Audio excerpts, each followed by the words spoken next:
ನಾಗಮಂಗಲ ತಾಲೂಕು ಅಣಕನಹಳ್ಳಿ ಸರ್ಕಾರಿ ಕಿರಿಯ ಪ್ರಾಥಮಿಕ ಶಾಲೆಗೆ ಬಂದಿದ್ದೀವಿ. ಉದ್ದೇಶ ಇಷ್ಟೇ, ನಮ್ಮ ಕೆಚ್ಚೆದೆಯ ವೀರ ಕನ್ನಡತಿ ಅಕ್ಕ ಅನು ಅವರು ಬಂದಿದ್ದಾರೆ. ಅವರು ನಮ್ಮ ಶಾಲೆಯ ಗೋಡೆಗಳ ಬಣ್ಣ ಹೊಡೆದು ಶಾಲೆಯನ್ನು ಸುಂದರಗೊಳಿಸಬೇಕು ಅನ್ನೋ ಒಂದು ಉದ್ದೇಶದಿಂದ ನಮ್ಮ ಮಂಡ್ಯ ಜಿಲ್ಲೆಗೆ ಬಂದಿದ್ದಾರೆ. ಅವ್ರ ಜೊತೆ ಸೇರ್ಕೊಂಡು ನಾವು ಕೂಡ ಇವರು ಸ್ವಾಮಿ ಅಂತ ಎರಗನಹಳ್ಳಿ, ಮಧು ಅಂತ ಸೆಣಬ, ನಮ್ಮ ಶಿಕ್ಷಕರು ಅಣಕನಹಳ್ಳಿ ಶಾಲೆ ಶಿಕ್ಷಕರು ಮತ್ತು ಊರಿನ ಗ್ರಾಮಸ್ಥರು ಇವರೆಲ್ಲ ಸೇರಿದ್ದಾರೆ. ಇವತ್ತೇನಪ್ಪ ವಿಶೇಷ ಕಾರ್ಯಕ್ರಮ ಅಂದರೆ ಬಣ್ಣ ಹೊಡೆಯೋದ್ರ ಜೊತೆಗೆ ಶಾಲೆಯ ಆವರಣವನ್ನು ಸ್ವಚ್ಛ ಮಾಡಿ, ಶಾಲೆಯನ್ನು ಸ್ವಚ್ಛ ಮಾಡಿ, ಗಿಡಗಳನ್ನು ನೆಡೆಸ್ತಾ ಇದ್ದೀವಿ. ಗಿಡಗಳನ್ನು ನೆಡ್ಸೋಕ್ಕೆ ಒಂದೇ ಕಾರಣ, ಈ ಬೇಸಿಗೆಯಲ್ಲಿ ಗಿಡಗಳನ್ನ ನೆಡೆಸಿದ್ರೆ ಗಿಡಗಳು ಬರಲ್ಲ.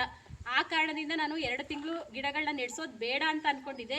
ಇಲ್ಲಿ ಒಂದು ವಿಶೇಷ ಏನಪ್ಪ ಅಂದರೆ, ನಮ್ಮ ಮಧು ಸರು 2 ತಿಂಗಳು ರಜದಲ್ಲೂ ಕೂಡ ಶಾಲೆಯನ್ನು ತೆರೆದಿರ್ತಾರಂತೆ. ಅಂತಹ ಶಿಕ್ಷಕರನ್ನ ಪಡೆದ ನಮ್ಮ ಮಂಡ್ಯ ಜಿಲ್ಲೆಯ ಮಕ್ಕಳು ಎಷ್ಟು ಪುಣ್ಯವಂತರು, ಅಣಕನಹಳ್ಳಿ ಶಾಲೆಯ ಮಕ್ಕಳು ಅಂತ ಹೇಳೋಕ್ಕೆ ನನಗೆ ತುಂಬ ಖುಷಿ ಆಗುತ್ತೆ. ಅದಕ್ಕೋಸ್ಕರ ನಾನು ಗಿಡಗಳನ್ನ ನೆಡ್ತಾ ಇದ್ದೀನಿ. ಹೋದ ವರ್ಷ ಕೂಡ ನಾನು ಒಂದು 50 ಶಾಲೆಗಳಿಗೆ ನಾನು ಗಿಡಗಳನ್ನ ನೆಟ್ಟಿದ್ದೀನಿ. ಎಲ್ಲ ಸ್ಕೂಲಲ್ಲೂ ಶಾಲೆಗಳಲ್ಲಿ ಗಿಡಗಳನ್ನ ಉಳಿಸಿದ್ದಾರೆ.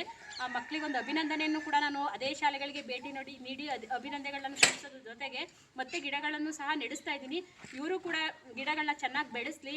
ಮತ್ತು ಮುಂದಿನ ವರ್ಷ ನಾನು ಈ ಮಕ್ಕಳನ್ನ ಭೇಟಿ ಆಗ್ತೀನಿ. ಯಾರು ಚೆನ್ನಾಗಿ ಗಿಡಕ್ಕೆ ನೀರನ್ನು ಹಾಕ್ತಾರೆ ಆ ಮಕ್ಕಳನ್ನ ಒಂದು ಅಭಿನಂದನೆಯನ್ನು ಸಲ್ಲಿಸುವಂಥ ಪ್ರಯತ್ನವನ್ನು ನಾನು ಮಾಡ್ತೀನಿ ಅಂತ ಹೇಳ್ತೀನಿ.